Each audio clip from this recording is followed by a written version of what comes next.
Hello students, निर्मल PG college की online classes में आप सभी का स्वागत है। My self Paritosh Sharma.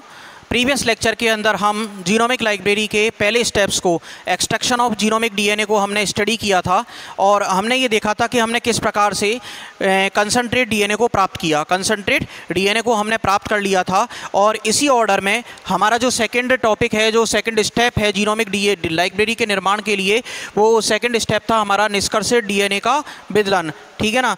तो इसमें निष्कर्षित डीएनए के विदलन में बैक्टीरियल डीएनए को छोटे छोटे खंडों में काटा जाता है जिससे क्लोनिंग हेतु जीन प्राप्त होते हैं। यानी पहला पॉइंट क्या निकल करके आता है कि पहला पॉइंट ये निकल करके आएगा कि बैक्टीरियल डीएनए को छोटे छोटे खंडों में काटा जाएगा। ठीक है ना। बैक्टीरियल डीएनए को छोटे छोटे खंडों में काटा जाता है। बैक्टीरियल डीएनए को छोटे छोटे खंडों में काटा जाता है। छोटे छोटे खंडों में काटा जाता है। छोटे छोटे खंडों में काटा जाता है। ठीक है ना। जिससे हमको जीनोमिक डीएनए प्राप्त होता है, जिससे हमको क्लोनिंग हेतु जीन प्राप्त होते हैं, जिससे हमें क्लोनिंग के लिए जीन प्राप्त होते हैं। क्लोनिंग के लिए जीन प्राप्त होते हैं। क्लोनिंग के लिए जीन प्राप्त होते हैं। ओके, अब हम आगे देखते हैं कि इस सेकंड स्टेप में निष्कर्षित डीएनए के विदलन में डीएनए को छोटे छोटे खंडों में काटा जाएगा जिससे हमें जीन प्राप्त होंगे। डीएनए को काटने के लिए रेस्ट्रिक्शन एंडोन्यूक्लियेज एंजाइम काम में लिए जाते हैं। रेस्ट्रिक्शन एंडोन्यूक्लियेज एंजाइम्स काम में लिए जाते हैं। ठीक है ना। यानी कि कौन सा एंजाइम काम में लिए जाएगा? रेस्ट्रिक्शन एंडोन्यूक्लियेज, इसको शॉर्ट में लिख देते हैं रेस्ट्रिक्शन एंडोन्यूक्लियेज एंजाइम काम में लिए जाते हैं काटने के लिए। ठीक है ना। कट करने के लिए हम क्या काम में लेंगे भैया? रेस्ट्रिक्शन एंडोन्यूक्लियेज एंजाइम काम में लिए जाते हैं। इन एंजाइम्स के द्वारा काटे गए डीएनए खंडों को ब्लंट, काटे गए डीएनए खंडों के सिरे ब्लंट या कोहेसिव, स्टिकी होते हैं। ठीक है ना। यानी इन एंजाइम्स के द्वारा काटे गए जो डीएनए हमको मिलेंगे, उन डीएनए के जो सिरे होंगे वो सिरे या तो हमको कैसे मिलेंगे? ब्लंट एंड मिलेंगे। ठीक है ना। ब्लंट एंड का मतलब, ब्लंट का मतलब होता है भोंटे। ब्लंट का मतलब क्या होता है? भोंटे। यानी कहने का मतलब जो दोनों सेगमेंट काटेंगे, दोनों स्टैंड काटेंगे तो उन स्टैंड में कॉम्प्लीमेंट्री बेस सीक्वेंस नहीं होंगे एक दूसरे के सामने। ठीक है ना। जब इस प्रकार के हमको इस प्रकार का डीएनए कटा हुआ मिले तो वो क्या कहलाएगा? ब्लंट एंड कहलाएगा। जहाँ पर हमको कॉम्प्लीमेंट्री सीक्वेंस वाले सिरे प्राप्त ना हो, या फिर हमको कैसे प्राप्त होंगे? या फिर हमको स्टिकी, STICK भाई, स्टिकी का मतलब होता है चिपचिपे। चिपचिपे का मतलब यानी जब काटा जाएगा तो काटे जाने के बाद डीएनए के दोनों स्टैंड के आमने सामने कॉम्प्लीमेंट्री बेस सीक्वेंस मौजूद होंगे और जब इस प्रकार के मिलें तो ये कहलाते हैं स्टिकी एंड वाले डीएनए।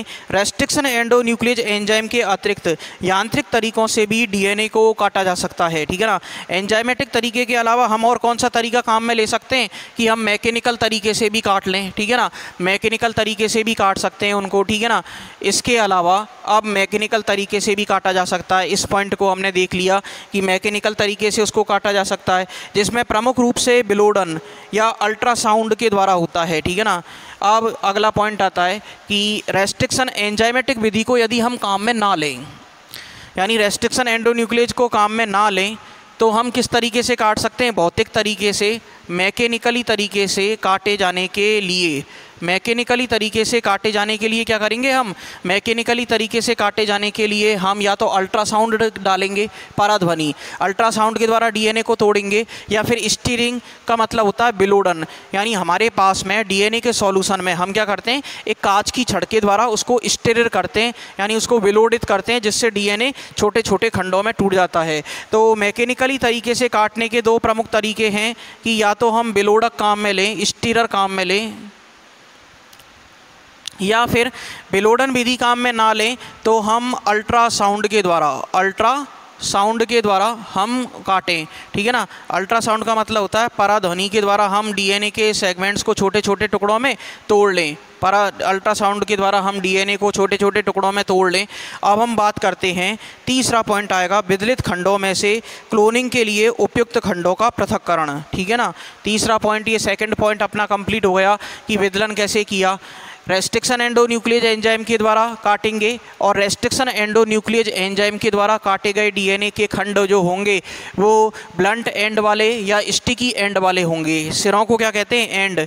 या तो हमको ब्लंट एंड वाले मिलेंगे या फिर हमको स्टिकी एंड वाले मिलेंगे। ओके, अब हम बात करते हैं कि यदि हम केमिकली तरीके से ना तोड़ना चाहें तो फिर हम क्या करेंगे? मैकेनिकली तरीके से तोड़ेंगे और इसके लिए हम बिलोडन विधि, यानी उसको हम एक कांच की छड़ के द्वारा डीएनए के सॉल्यूशन को हिलाएंगे तो डीएनए के जो डीएनए अपने छोटे छोटे टुकड़ों में टूट जाएगा, या फिर हम अल्ट्रासाउंड के द्वारा डीएनए के सेगमेंट्स को तोड़ लेंगे। अब तीसरा पॉइंट आता है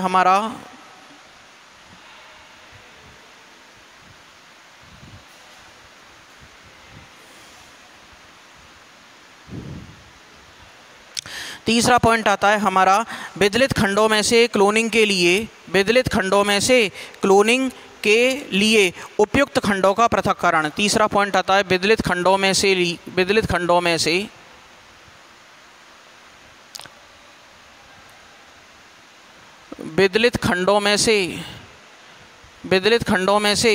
क्लोनिंग के लिए उपयुक्त खंडों का पृथक्करण।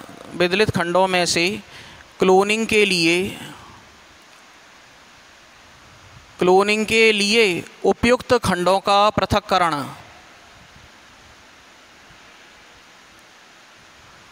उपयुक्त खंडों का पृथक्करण।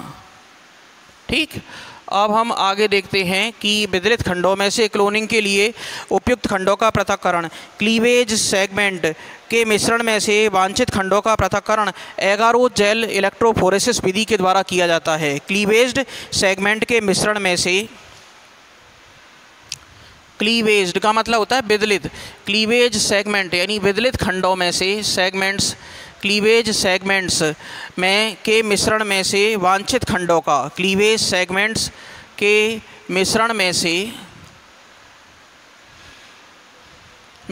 से वांछित खंडों का पृथक्करण, वांछित खंडों का पृथक्करण, वांछित खंडों का पृथक्करण, वांछित खंडों का पृथक्करण, वांछित खंडों का पृथक्करण एगारो जेल इलेक्ट्रोफोरेसिस विधि के द्वारा, एगारो जेल इलेक्ट्रोफोरेसिस विधि के द्वारा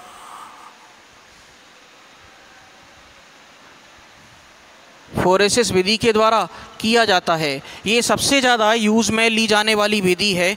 एगारो जेल इलेक्ट्रोफोरेसिस विधि के द्वारा हम क्या करेंगे कि हमारा जो मिश्रण है डीएनए सेगमेंट्स जो का मिश्रण मिला, उस मिश्रण में से हम एगारो जेल इलेक्ट्रोफोरेसिस विधि के द्वारा हमारे जो डिजायरेबल डीएनए सेगमेंट्स हैं उनको हम क्या कर लेंगे? अलग कर लेंगे। इस विधि के बारे में मैंने आपको प्रीवियस लेक्चर में भी बताया था कि ये विधि काम कैसे करती है, ठीक है ना, लेकिन हायर क्लासेज के अंदर आती है तो इसको थोड़ा सा अपने को नाम ध्यान रखना है और इसका पैटर्न ध्यान रखना है कि नाइट्रोसेलुलोज के फिल्टर पेपर पर इलेक्ट्रिसिटी चार्ज के द्वारा हम मिश्रण में मौजूद डीएनए खंडों को रन करवाते हैं और किलो बेस पेयर्स के हिसाब से हम प्राप्त कर लेते हैं, ठीक है ना, जिनको हम इथिडियम ब्रोमाइड के द्वारा अभिरंजित करके और फिर अलग अलग काट करके निकाल लिया जाता है। ओके, अब हम देखते हैं इनको न्यूक्लिक एसिड, है ना, न्यूक्लिक एसिड ब्लॉटिंग मेथड के द्वारा भी अलग किया जा सकता है, ठीक है ना। एगारो जेल इलेक्ट्रोफोरेसिस विधि के द्वारा हम अलग करने के लिए एक और विधि काम में ले सकते हैं और वो विधि होती है हमारी nucleic acid blotting method. Nucleic acid blotting method भी एक विधि काम में होती है और ब्लोटिंग मेथड्स जो जनरली काम में लिए जाते हैं वो 3 टाइप के होते हैं, सर्दर्न, नॉर्दर्न और वेस्टर्न ब्लोटिंग मेथड, ठीक है ना। सर्दर्न ब्लोटिंग मेथड तो डीएनए के लिए, नॉर्दर्न आरएनए के लिए और वेस्टर्न ब्लॉट टेक्निक जो काम में ली जाती है वो प्रोटीन के पृथक्करण के लिए काम में ली जाती है, ठीक है ना। तो इनको न्यूक्लिक एसिड ब्लोटिंग मेथड के द्वारा भी अलग किया जा सकता है। इस विधि के अंतर्गत न्यूक्लिक अम्ल को इमोबिलाइज कर लिया जाता है। इस विधि में क्या करेंगे भैया, इन ब्लोटिंग मेथड्स में हम न्यूक्लिक एसिड को इमोबिलाइज कर लिया जाता है। न्यूक्लिक एसिड को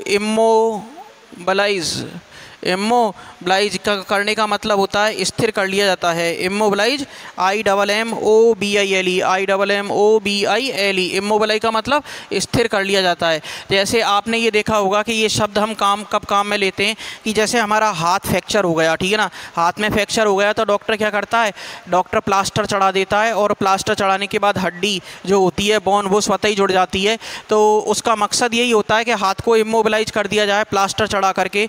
प्लास्टर चढ़ाने के बाद इमोबलाइज जो हमारी बोन होती है वो आपस में स्वतः ही जुड़ जाती है, आपस में क्या होता है, स्वतः ही जुड़ने लग जाती है, ठीक है ना। तो इमोबलाइज करने का मतलब होता है स्थिर करना। तो इसी प्रकार से न्यूक्लिक एसिड के जो ब्लोटिंग मेथड्स होते हैं उनके अंदर भी हम क्या करते हैं, न्यूक्लिक एसिड ब्लोटिंग मेथड्स में इमोबलाइजेशन टेक्निक को काम में लिया जाता है, ठीक है ना। इसके स्थिर करने के लिए नाइट्रोसेल्यूलोज की फिल्टर मेम्ब्रेन का उपयोग किया जाता है, ठीक है ना। स्थिर करने के लिए क्या करते हैं भैया, इमोबलाइज करने के लिए नाइट्रोसेल्यूलोज के filter membrane, FILTER filter membrane को यूज़ में लिया जाता है, फिल्टर मेम्ब्रेन को यूज़ में लिया जाता है। वर्तमान में कई प्रकार की ब्लॉटिंग टेक्निक्स का विकास किया गया है। पहली आती है हमारी सर्दर्न, नॉर्दर्न और वेस्टर्न ब्लॉटिंग टेक्निक, ठीक है ना। ब्लॉटिंग टेक्निक्स कितनी है भैया हमारे पास में, 3 है। सर्दर्न ब्लॉटिंग टेक्निक,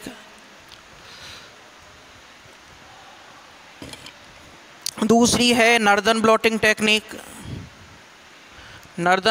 टेक्निक, और तीसरी ब्लॉटिंग टेक्निक कौन सी है हमारे पास में, वेस्टर्न ब्लॉटिंग टेक्निक।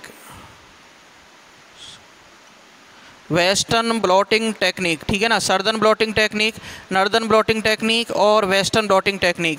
अब सर्दर्न ब्लॉटिंग टेक्निक की बात करें कि सर्दर्न ब्लॉटिंग टेक्निक के द्वारा किसको अलग किया जाएगा, DNA को। सर्दर्न ब्लॉटिंग टेक्निक किसके लिए काम है, किसके पृथक्करण के लिए काम में ली जाती है, DNA के लिए। नॉर्दर्न ब्लॉटिंग टेक्निक के द्वारा RNA को, और वेस्टर्न ब्लॉटिंग टेक्निक के द्वारा प्रोटीन को अलग किया जाता है। एक पॉइंट और समझो आप लोग यहाँ पर कि जो वेस्टर्न ब्लॉट टेक्निक है ना, ये एड्स के लिए एक कन्फर्मेटरी टेस्ट होता है, ठीक है ना। जैसे हम केमिस्ट्री में निश्चयात्मक परीक्षण करते हैं ना, हम किसी भी क्षारीय या अम्लीय मूलक के लिए हम जैसे निश्चयात्मक परीक्षण करते हैं तो उसको हम क्या नाम देते हैं, उसको हम नाम देते हैं कन्फर्मेटरी टेस्ट या निश्चयात्मक परीक्षण।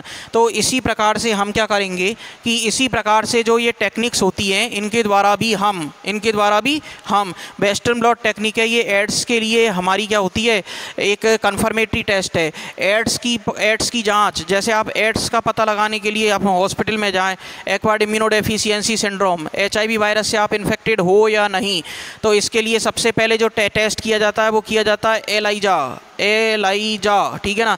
इसकी फुल फॉर्म होती है एंजाइम लिंक्ड इम्यूनोसॉर्बेंट एसे, एंजाइम लिंक्ड इम्यूनोसॉर्बेंट एसे, ठीक है ना। फुल फॉर्म इसकी लिख देते हैं भैया, एंजाइम लिंक्ड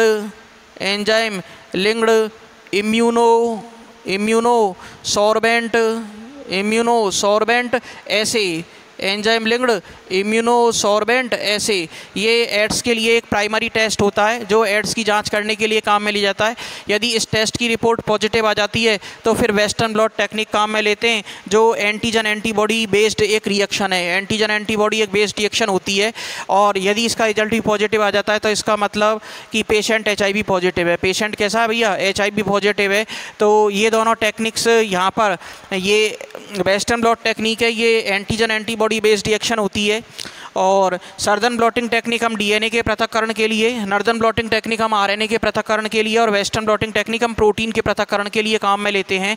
तो हमारा ये पॉइंट कंप्लीट होने वाला है कि विदलित खंडों में से क्लोनिंग के लिए उपयुक्त खंडों का पृथक्करण, ठीक है ना। तो सबसे पहले हम क्लीवेज सेगमेंट में से डिजायरेबल DNA सेगमेंट को पृथक करने के लिए एगारोस जेल इलेक्ट्रोफोरेसिस विधि काम में लेते हैं। एगारोस जेल इलेक्ट्रोफोरेसिस विधि यदि आप काम में नहीं लेना चाहते हो तो फिर इसके स्थान पर न्यूक्लिक एसिड ब्लोटिंग मेथड भी काम में लिए जाते हैं, जिनमें नाइट्रोसेल्यूलोज की फिल्टर पेपर को इमोबिलाइजेशन के लिए काम में लिया जाता है, न्यूक्लिक एसिड को इमोबिलाइज करने के लिए। और 3 टाइप की ब्लॉटिंग टेक्निक्स डेवलप की गई हैं, southern blotting technique, northern blotting technique और वेस्टर्न ब्लॉटिंग टेक्निक। ये आपको सिर्फ इनके नाम और किसको इनके द्वारा अलग किया जा रहा है वो आपको ध्यान रखना है। सर्दर्न ब्लॉटिंग टेक्निक के द्वारा DNA को, नॉर्दर्न ब्लॉटिंग टेक्निक के द्वारा RNA को और वेस्टर्न ब्लॉटिंग टेक्निक के द्वारा प्रोटीन को अलग किया जाता है, ठीक है ना। अब हम आगे देखते हैं इसमें क्या होगा विदलित खंडों में से। फिर अगला पॉइंट आता है चौथा हमारा, पृथक्कृत उपयुक्त खंडों की क्लोनिंग करना। फोर्थ नंबर का पॉइंट आएगा हमारा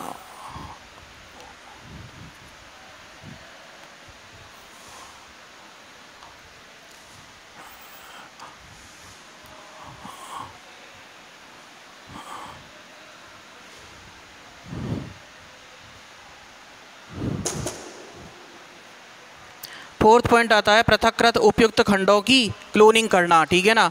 फोर्थ स्टेप कौन सा आएगा जीनोमिक लाइब्रेरी के निर्माण में, पृथक्कृत उपयुक्त खंडों की क्लोनिंग करना। पृथक्कृत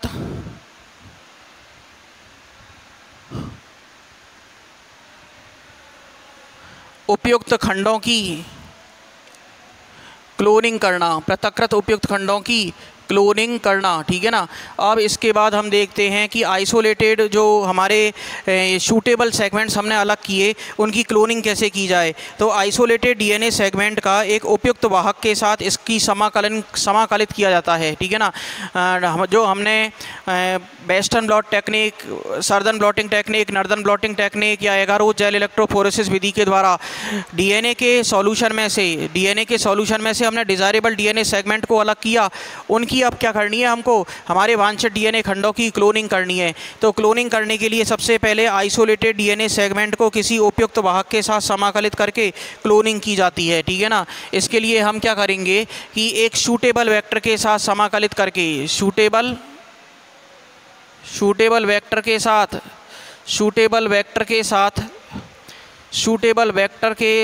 समाकलित करके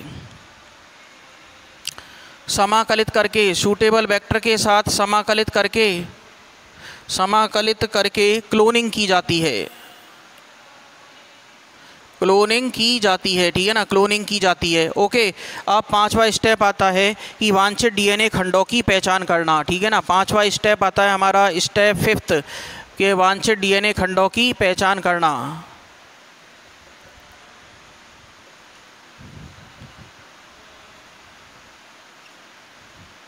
वांछित डीएनए खंडों की पहचान यानी आइडेंटिफिकेशन, पहचान करना, ठीक है ना। वांछित डीएनए खंडों की पहचान करने के लिए हम क्या करेंगे कि जीनोम लाइब्रेरी में क्लोन्ड जीन्स के मिश्रण में से विशिष्ट जीनों की पहचान की जाती है, ठीक है ना। जीनोमिक लाइब्रेरी में क्लोन्ड जीन्स के मिश्रण में से विशिष्ट जीनों की पहचान की जाती है। यह विधि कॉलोनी हाइब्रिडाइजेशन या इंसिट्यू हाइब्रिडाइजेशन के द्वारा करवाई जाती है। यानी इसमें एक ही पॉइंट ध्यान रखना है कि पहचान करने के लिए हम क्लोन्ड जीन्स का क्लोन्ड डिजायरेबल जो डीएनए सेगमेंट है उनकी जीनोम लाइब्रेरी जब हम तैयार करेंगे तो जीनोम लाइब्रेरी के अंदर क्लोन्ड जीन्स के मिश्रण में से विशिष्ट जीनों की पहचान करने के लिए कॉलोनी हाइब्रिडाइजेशन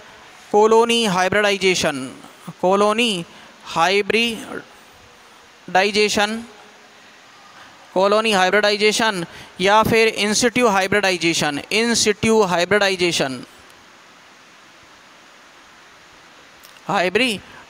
मेथड को हम काम में लेंगे।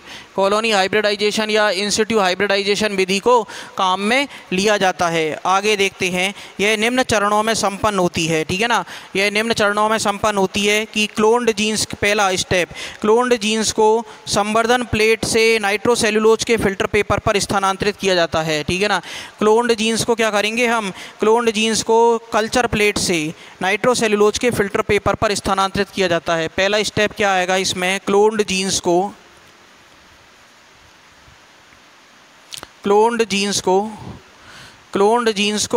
हम क्या करेंगे, क्लोन्ड जीन्स को कल्चर प्लेट से नाइट्रोसेल्यूलोज के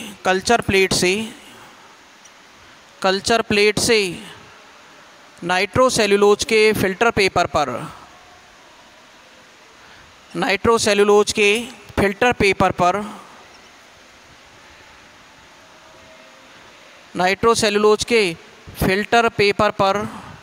स्थानांतरित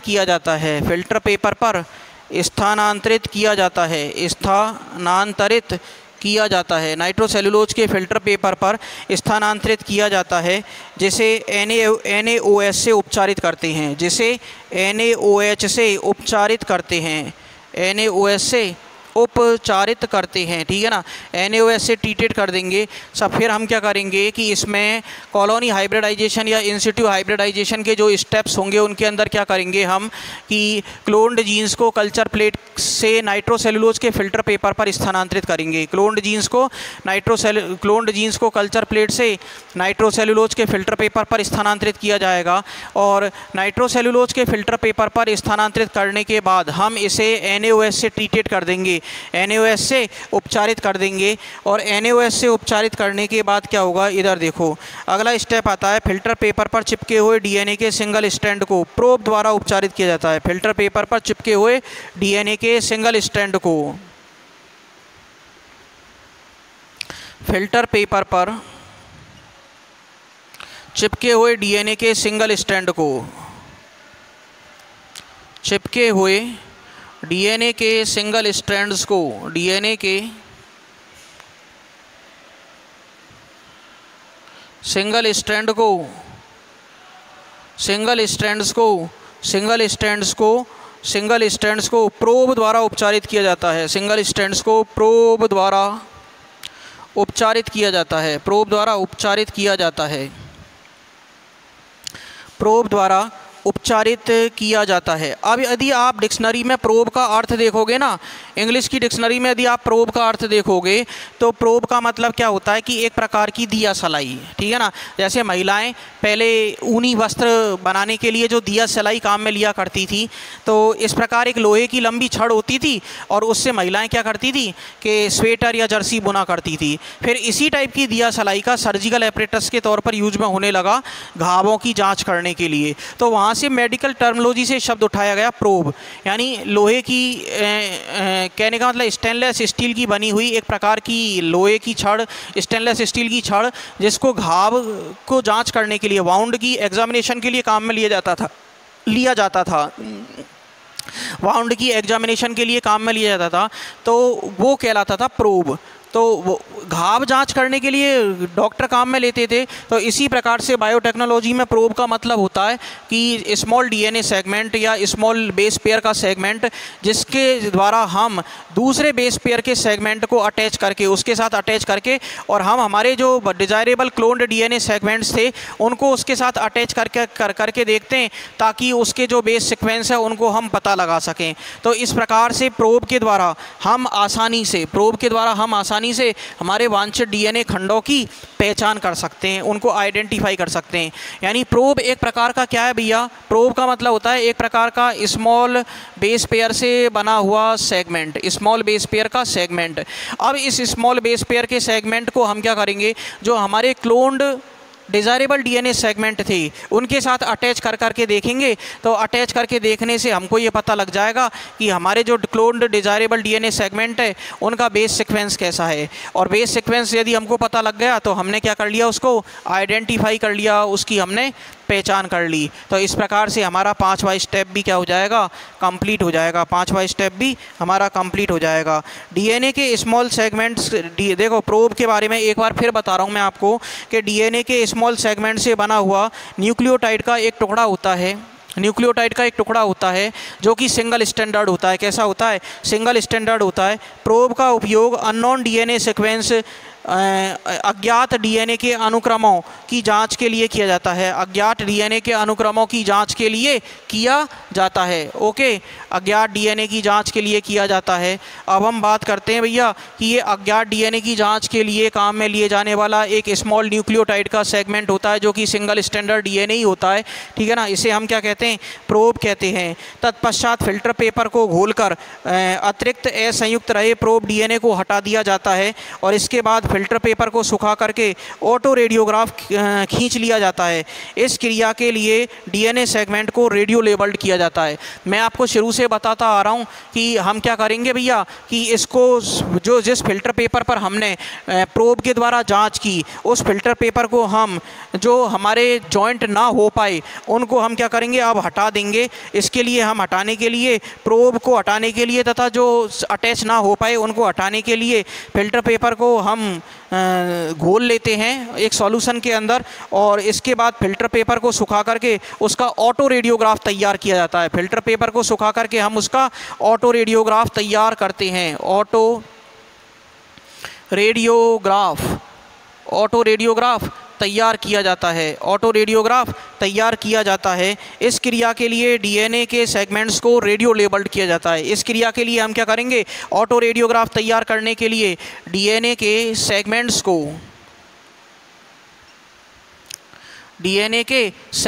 को रेडियो लेबल्ड करेंगे। डीएनए के सेगमेंट्स को रेडियो लेबल्ड किया जाता है। रेडियो लेबल्ड किया जाता है। डीएनए के सेगमेंट्स को रेडियो लेबल्ड किया जाता है।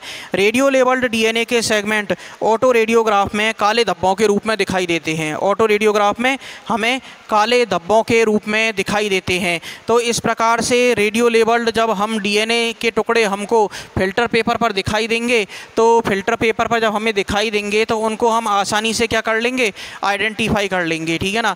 आइडेंटिफाई करने की जो स्टेप थी, इसमें हमने कॉलोनी हाइब्रिडाइजेशन या इंसिट्यू हाइब्रिडाइजेशन, ये दो तरीके काम में लिए। कॉलोनी हाइब्रिडाइजेशन या इंसिट्यू हाइब्रिडाइजेशन मेथड को काम में लिया। फिर हमने क्लोन्ड जीन्स को कल्चर प्लेट से नाइट्रोसेलुलोज के फिल्टर पेपर पर स्थानांतरित किया और NaOH से उसे उपचारित कर लिया। फिल्टर पेपर पर चिपके हुए डीएनए के सिंगल स्ट्रैंड को प्रोब के द्वारा उपचारित किया जाता है। प्रोब हमारा एक स्मॉल न्यूक्लियोटाइड सेगमेंट होता है जो सिंगल स्ट्रैंडर डीएनए का ही एक फॉर्म है। उसके द्वारा हम अपने अननोन बेस सीक्वेंस है हमारे पास में, जिनको हमने क्लोन्ड डिजायरेबल डीएनए सेगमेंट थे, उनको हम उसके साथ अटैच करके आइडेंटिफाई कर लेंगे। और आइडेंटिफाई करने के बाद हम ऑटो रेडियोग्राफ तैयार करेंगे। और ऑटो रेडियोग्राफ तैयार करने के लिए उसे हम डीएनए के सेगमेंट्स को रेडियो लेबल्ड कर लेंगे, जो हमें सुखाने के बाद काले धब्बों के रूप में दिखाई देंगे। सुखाने के बाद हमें काले धब्बों के रूप में दिखाई देते हैं। तो इस प्रकार से हमारे ये 5 स्टेप कंप्लीट हो जाते हैं। और लास्ट वाला जो छठा स्टेप है, वांछित या इच्छित जीनों का पात्रे प्रवर्धन, या फिर इसी टेक्निक को हम डिटेल में कहते हैं PCR पॉलीमरेज चेन रिएक्शन। यानी कहने का मतलब वांछित जीनों का पात्रे प्रवर्धन या in vitro amplification of desirable gene segments. इस पॉइंट को हम अपने नेक्स्ट लेक्चर के अंदर देखेंगे। आज के लिए इतना ही। धन्यवाद।